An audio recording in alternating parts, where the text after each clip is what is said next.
আজকে বানাবো শীতের সব রকম সবজি দিয়ে কাচকি মাছের চচ্চড়ি, যেটা কিনা খেতে অত্যন্ত ভালো হয়। এজন্য সব রকম সবজি আর মাছটাকে ভালো করে ধুয়ে নিয়েছি।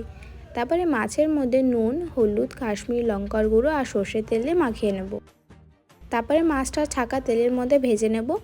ভালো করে ভাজা হয়ে গেলে মাছটাকে তুলে নেব। তারপরে আমরা 2 চামচ কালো সর্ষে, 2 চামচ সাদা সর্ষে, সামান্য কয়েকটা কাঁচা লঙ্কা আর একটুখানি নুন দিয়ে একটা পেস্ট তৈরি করে নেব। আর একদিকে কড়াইতে কালো জিরে ফোড়ন দিয়ে কুচনো পেঁয়াজ আর লঙ্কাটাকে ভেজে নেব। ভাজা হয়ে গেলে সব রকম সবজি দিয়ে ওর মধ্যে নুন হলুদ দিয়ে ভালো করে সবজিগুলোকেও ভেজে নেব।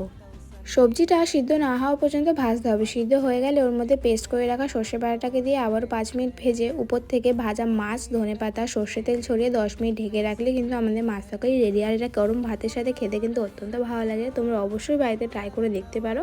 আর তোমাদের যদি ভালো লেগে থাকে তাহলে চ্যানেলটা কিন্তু অবশ্যই সাবস্ক্রাইব করে দিও। আবার দেখা হবে অন্য কোনো একটা ভিডিওতে।